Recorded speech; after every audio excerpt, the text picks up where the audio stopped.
সুস্মিতা আমার নতুন একটি ব্লগে তোমাদের জানাই অনেক ওয়েলকাম। আশা করছি সবাই খুব ভালো আছে আর সুস্থ আছে, আর আমরাও কিন্তু বেশ ভালো আছি। আর আজকে হচ্ছে মঙ্গলবার, আর এখন ঘড়ির কাঁটায় বাজে ওই সকাল 7টার মতো। তবে চলো তোমাদেরকে সাথে নিয়ে আজকে আর একটা নতুন ব্লগ এখান থেকেই শুরু করে দিলাম। আশা করছি আজকের ভিডিওটাও তোমাদের ভীষণ ভালো লাগবে।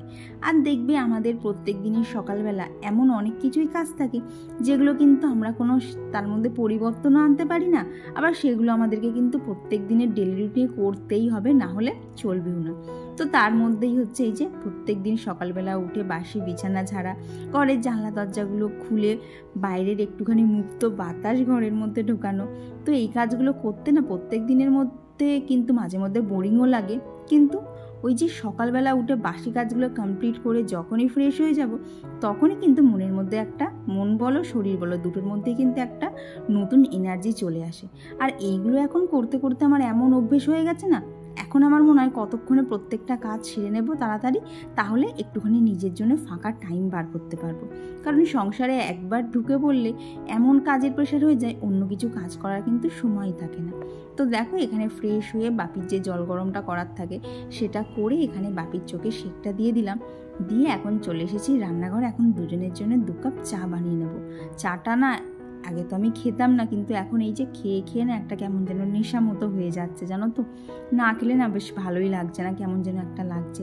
তো আজকে তোর বেরোনো নেই, আর তাছাড়া আজকে ভোটও আছে, তো সেই জন্যই আজকে ভেবেছি কাজের ব্যারানগুলোও একটুখানি অন্যরকম করবো, আর কি তাড়াতাড়ি সেরে নেবো। প্রত্যেক দিন না দেরি করে করতে ভালোও লাগে না, তবে আবার কি বলো তো মাঝে মধ্যে কিন্তু দেরিও হয়ে যায়। কি করে দেরি হয়ে যায় আমি জানি না, মাঝে মধ্যে কিন্তু আমার দেরিও হয়ে যায়। তো চা খাওয়া কমপ্লিট করে এখানে ভাতের চালটা ভিজিয়ে রেখে দিলাম, তাহলে যখন রান্না করব ঝট করে বসিয়ে দেবো, ওদিকে আমার ভাতটাও হয়ে যাবে।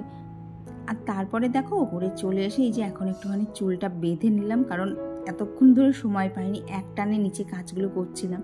বলতে পারো নিচের 1 রাউন্ডের কাজ কমপ্লিট হয়ে গেলে না আমারও একটুখানি স্বস্তি লাগে যে না আমার সকালের 1 রাউন্ডের কাজ সমস্তটা কমপ্লিট। আর দেখো কদিন ধরে কিন্তু বৃষ্টি দেবে, সে একটু ঠান্ডা ঠান্ডা ওয়েদার থাকলেও আবার সেই যাকে তাই গরম পড়ছে। বেশ কয়েকদিন জানলাতে জানো তো ওই ভেজা বিছানার চাদরটা টাঙাতে লাগছিল না, কিন্তু যা গরম পড়ছে মনে হচ্ছে আবার খুব শিগগিরই টাঙাতে হবে। কি বলতো এইগুলো এমন এক্সট্রা কাজ চলে আসে না, এগুলোর জন্য আবার আলাদা করে সব কাজের ফাঁকে একটুখানি হলেও তো টাইম লাগবে। আসলে ধরো বাথরুমে যাবো, চাদরটা ভেজাবো, আবার তাকে এনে মেলবো।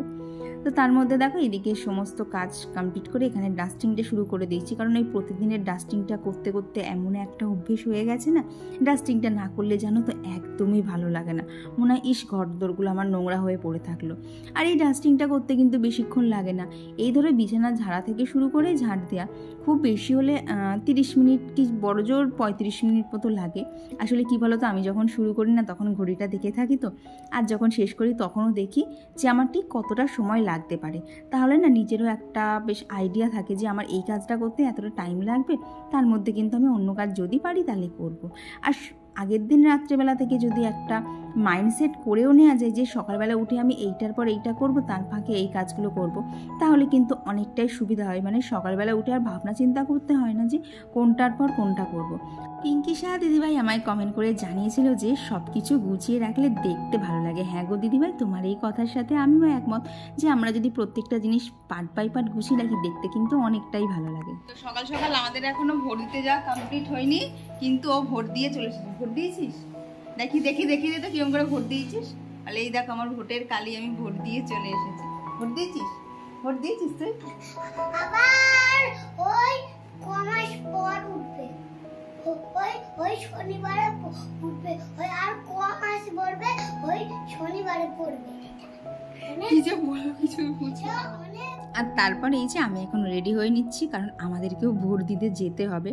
তো যাওয়ার আগে ভাবলাম একটুখানি যে রেডিটা আমি হই সেটাই তোমাদের সাথে আজকে শেয়ার করব। তো প্রথমেই তো দেখলে আগে একটুখানি অ্যালোভেরা জেল অ্যাপ্লাই করে নিলাম, তারপর একটুখানি সানস্ক্রিন, কারণ যা গরম আর বাইরে যা রোদ, সানস্ক্রিন ছাড়া তো বাইরে বেরোনোই যাবে না। আর আমি এখানে ইউজ করেছি লোটাসের SPF 40 একটা সানস্ক্রিন, আর তারপর একটুখানি কাজল দিয়ে দিলাম। আর এই যে দুষ্টুকে সাথে নিয়েই এখন সব কাজ আমায় করতে হচ্ছে, কারণ ও এখন ধান্দায় আছে আমাদের সাথে যাবে, কিন্তু যেন বহু কষ্টে পিছন ছাড়িয়ে ওকে বাড়ি পাঠিয়ে তারপর আমরা বেরিয়েছি। তো এই দেখো এখানে আমি একদমই রেডি হয়ে গেছি। তো তারপর ওকে বাড়ি পাঠিয়ে এই যে আমি বাপি আর কৌশিক তিনজনে মিলে বেরিয়ে পড়লাম। রাস্তাঘাট দেখো একদম শুনশান ছিল, তবে জানো তো ওখানে বেশি ভিড় ছিল না। তাড়াতাড়ি গিয়ে তাড়াতাড়ি চলে এসেছি। আর আসার সময় এই যে পরোটা নিয়ে এসেছিলাম। আর কি বলতো 5টা পরোটা কিনেছিলাম, তো এইবার কি করেছি বলতো, এক জায়গায় 3টে নিয়েছিলাম, এক জায়গায় 2টো নিয়েছিলাম। কেন বলতো, মানে এটা একটা অন্যরকম ধারণা লাগে যে যদি 2 জায়গায় নেওয়া হয় না, তরকারিটা একটুখানি বেশি পাওয়া যায়। জানি না আদৌ কতটা কি বেশি হয়, তবে ওই যে একটু মনশান্তি লাগে। তো আমার মতো কে কে আর এইরকম ভাবো অবশ্যই কিন্তু কমেন্টে জানিও। আর তারপর এই যে আজকে একটুখানি ডিমের ঝোল করবো, আর কেউ বাজারে আর যেতে চাইলো না। তো দেখো এদিকে ডিম আর আলুটা না একসঙ্গেই সেদ্ধ করতে বসিয়ে দিয়েছি। এতে কি হয় বলো তো, ডিমটা সেদ্ধ হওয়ার সাথে সাথে না আলুটাও অনেকটা সেদ্ধ হয়ে যায়। তাহলে কিন্তু যখন আমি আলুটা দিয়ে রান্না করবো তখন কিন্তু আমার তখন একটুখানি ফোটাতে কম হবে, যার ফলে তো কিন্তু আমার গ্যাস খরচটা একটুখানি বেঁচে যাবে। আর দেখতেই তো পেলে ওদিকে 2টো গ্যাসে 2টো রান্না বসিয়ে দিয়ে এখন এখানে যে বাসনগুলো ছিল সেগুলোকে গুছিয়েছি, আর টুকটাক কিছু কাজও ছিল সেগুলো করতে করতে কিন্তু ওদিকে ডিম আলুটা সেদ্ধ হয়ে গেছে। এখন ঝটপট করে রান্নাটা বসিয়ে দেবো। আর কি বলতো, সংসারের প্রতিটা কাজ যদি একটু টাইম ম্যানেজ করে স্মার্টলি করা যায় না, তাহলে কিন্তু সমস্ত কাজ দেখবা একদম বলতে পারো টেনশন ফ্রিভাবে সব কিছু হয়ে যায়। তো এখানে একদমই দেখতে পাচ্ছ আর কি হালকার ওপর দিয়ে ভেন্ডি আলুর তরকারিটা করছি। আর মশলার মধ্যে দিয়েছি শুধু একটুখানি জিরে গুঁড়ো, ব্যাস। এই যে ভেন্ডি আলুর তরকারি একদম রেডি হয়ে গেছে। আর কি বাপি তো বেশি তেল মশলা পছন্দ করে না, তাই প্রত্যেক দিন একটা হলেও তরকারি আমি একটুখানি কম তেল মশলায় করে রাখি, কারণ তাহলে বাপি ওইটা দিয়ে খেতে পারবে। তো আজকে বললাম না ও আর বাজারে যেতে চাইলো না, তো সেই জন্য দেখলাম ঘরে 3 পিস মাছ রয়েছে আর সাথে ডিম দিয়ে আর কি 6 পিস মতো 3 জনের আমাদের করে নিয়েছি। তো ওদিকে মাছটা বসিয়ে দিয়ে এদিকে একটুখানি স্যালাড কেটে নিচ্ছি, কারণ প্রত্যেক দিন বাপির খাবারের পাতে স্যালাডটা কিন্তু চাই। তো এই যে কাজের ফাঁকে কিন্তু সব কাজই আমাকে টাইম ম্যানেজমেন্ট করেই করতে হয়, কারণ এই যে স্যালাড কাটাটা এটাকে যদি আমি ফেলে রাখতাম তাহলে আবার সব কাজের ফাঁকে আমায় শেষ হলে আবার সেই স্যালাড নিয়ে বসতে হতো। কিন্তু এই যে মাছ ভাজার ফাঁকে ওদিকে গিয়ে স্যালাডটা কেটে নিলাম। আর এখন এই যে ডিমের তরকারিটা বসিয়ে দিচ্ছি। এটার আর কি রেসিপি তোমাদের সাথে শেয়ার করব, যা দিতে হয় সবই দিয়েছি, তবে এক্সট্রার মধ্যে না শুধু একটুখানি কাসুরি মেথি দিয়েছিলাম। এতে না একটুখানি দেখবে অন্যরকম ফ্লেভার আসে। তো তোমরা যদি কোনোদিন ট্রাই না করে থাকো অবশ্যই একবার ট্রাই করো, খেতে কিন্তু বেশ ভালোই লাগে। আর এই যে এদিকে দেখতেই পাচ্ছ শাকগুলো কিন্তু আমি আগের দিন কেটে রেখেছিলাম, তো তারপর থেকে দেখো পরিমাণ মতো বার করছি আর ভাজা করে নিচ্ছি। আর প্রত্যেক দিন শাক কাটার ঝামেলার মধ্যেও যেতে হচ্ছে না। আর কি এইভাবে যদি না কোনো একটা দিন দেখবে একটু যদি বেশি কাজ করে নেওয়া যায় না, পরের 2 দিন কিন্তু অনায়াসে একটুখানি হলেও কম কাজ থাকে। বন্ধুরা তোমরা যারা এতক্ষণ আমার ভিডিওটা দেখছো, তোমাদের আজকের ভিডিওটা কেমন লাগছে অবশ্যই কিন্তু জানিও। আর ভিডিওটা ভালো লাগলে একটা লাইক করে দিও, আর কেমন লাগছে কমেন্টে জানাতে কিন্তু একদমই ভুলো না। আর আমার যে সকল বন্ধুরা আজকে আমার ভিডিও প্রথম দেখছো তোমরাও কিন্তু অবশ্যই জানিও তোমাদের আজকের ভিডিওটা কেমন লাগছে। রান্নার পর আমাদের কড়া কিন্তু প্রত্যেককেই মাজতে হয়। তো এইখানে আমি একটা টিপস ফলো করি, সেটা হচ্ছে কড়াটা না প্রথমেই গরম অবস্থায় একটুখানি মাজি, তাহলে কি হয় বলো তো, ঝট করে না তেল ময়লাটা আর কি কড়ার গায়ে লেগে থাকে না। আর অনেক সময় আমরা করি কি, কড়াটা গরম আছে বলে জল দিয়ে ভিজিয়ে লাগি, তাতে কিন্তু তেলটা না দেখবে অনেক সময় কড়ার গায়ে একদম চিপটে লেগে যায়। কিন্তু গরম অবস্থায় যদি একটুখানি মেজে ফেলা যায় তাহলে দেখবে ঝট করে কিন্তু তেল ময়লাটা উঠেও যায়। আর এই যে বেসিনটাকেও কিন্তু প্রত্যেক দিন প্রত্যেকটা জিনিস পরিষ্কার করার মতো করে আমাকে পরিষ্কার করতেই হয়, না হলে দেখবে বেসিনে না কেমন যেন একটা সাদা সাদা সাবানের ছোপ পড়ে। আর যেহেতু এখানে মাছ ডিম সব কিছুই ধোয়া টোয়া হচ্ছে, তাই এটাকে তো পরিষ্কার করতেই হবে। আর এই যে প্রত্যেক দিন কিন্তু এইদিকে যে আর কি যেখানটা টাইলস বসানো আছে এইগুলো কিন্তু আমি প্রত্যেক দিনই পরিষ্কার করি, তবে ওই যে প্রত্যেক দিন আর শেয়ার করে হয়ে ওঠে না। তো এই যে রান্নাঘরের সমস্ত কাজ আমার কমপ্লিট হয়ে গেল। চলো তবে এবার বাকি কাজগুলো কমপ্লিট করতে করতে তোমাদের সাথে বেশ কিছু কমেন্টও শেয়ার করে নেওয়া যায়।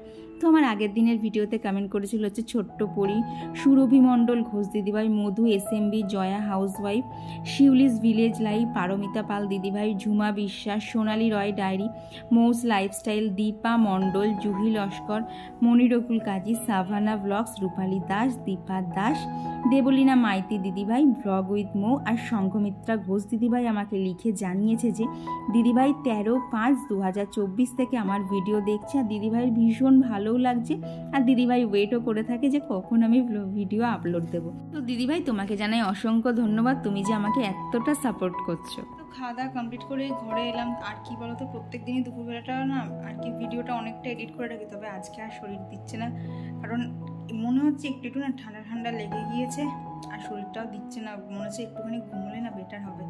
তো এখন ঠিক করেছি একটুখানি মিনিমাম 1 ঘন্টা হলেও আমাকে ঘুমোতেই হবে, নাহলে আমি রাতের দিকে আর টানতে পারবো না। তো চলো এখন আবার পরে দেখা হচ্ছে। তো বন্ধুরা, এখন তোমাদের সাথে দেখা হচ্ছে আবার সেই সন্ধেবেলা। এখন ওই মোটামুটি 7:30 মতো বাজে। তো আজকে মা আর বোন এসেছিলো, অনেক দিন পর ওরা আসলো। তো সবাই মিলে এইরকম করে কিন্তু গল্প করতে বেশ ভালোই লাগে বলো। আর কৌশিকী জানো তো, বলেছিলাম যে একটুখানি সিঙ্গারা বা ঝাল ঝাল কিছু নিয়ে আসতে, কিন্তু ও বেচারা কিছুই পায়নি। তো বোন বললো ও আর রসগোল্লা খাবে না, তাই ওকে রসগোল্লা ছাড়াই মা আর বোনকে এখানে একটুখানি মিষ্টি মুখ করিয়ে দিলাম। তারপর এই যে দুষ্টু চলে এসেছে, এখানে সবাই মিলে খেলাধুলা চলছিল। আর কি বলো তো, মা তো কোনোদিন এখনো অ্যাকোরিয়ামটা দেখিনি আনার পর থেকে, তাই মাকেও একটুখানি উপরে নিয়ে গেছিলাম। নাহলে কি বলো তো, মা বোন কেউই ওরা উপরে আসতে চায় না, কারণ উপরটাতে না প্রচণ্ড গরম থাকে। আর মা এসে যতক্ষণ আমার জন্য কিছু আনবে না তা কি হয়, তাই মা আমার জন্য নিয়ে এসেছে মার হাতের স্পেশাল এই যে মোচা, আর সাথে এনেছিল আমার আরও একটা প্রিয় জিনিস, সেটা হচ্ছে খাসির মাংস চর্বি দিয়ে আর আলু দিয়ে একটা বেশ কষা কষা তরকারি। এটাও কিন্তু মার হাতের খেতে আমার খুব ভালো লাগে। তবে এই বাড়িতে তো কেউ ওই চর্বিটা খেতে পছন্দ করে না, তাই আমার আর করা হয়ে ওঠে না। আর এরপরে যেন দুষ্টু এত জ্বালাতন শুরু করেছে, দেখো তার অবস্থা। অন্ধকারের মধ্যে বলে আমি বাইক চালাবো। বলো বাইকটার ওয়েটই ওর থেকে কত গুণ বেশি, বলে ও নাকি বাইক চালাবে। তো আজকের সন্ধ্যেটা আমাদের এইভাবেই কেটে গেল। তো এই যে খাওয়া দাওয়া কমপ্লিট করে চলে এলাম ঘরে। আর দেখলে তো মা আর বোন এসেছিলো, তার মাঝখানে দুষ্টুকে আনা হয়েছিল, অভিকে আনা হয়েছিল, সব দিয়ে বাড়িতে একটা হই হুল্লো জমজমাটি পরিবেশ ছিল। তারপরে মা তো চলে গেল 9:30টার সময়। তারপর রুটি করা হলো, খাওয়া হলো। এখন ঘড়িকাটায় বাজে হচ্ছে রাত 11:10। এইবার শুতেই হবে, আর পাচ্ছি না। আর এর মধ্যে আরও কী হয়েছে বলো তো, কৌশিকের গাটা হালকা গরম গরম হয়েছে, জল হয়েছে। তো চিরদীপ এসেছিলো, তো ওকে দিয়ে আবার এই যে ওষুধও আনিয়ে রেখেছি। এখন ওকেই ওষুধটা খেতে দেবো, নাহলে এই গরমের মধ্যে যদি আবার জ্বর হয় বেচারার কষ্টটা আরও বাড়বে। তো চলো বন্ধুরা, আজকে ভিডিওটা এখানেই রাখছি। ভিডিওটা ভালো লেগে থাকলে অবশ্যই একটা লাইক করে দিও, আর কেমন লাগছে কমেন্ট বক্সে জানাতে কিন্তু একদমই ভুলো না। চলো একজনে গুড নাইট, টাটা, দেখা হচ্ছে খুব তাড়াতাড়ি আবার পরবর্তী লাগে।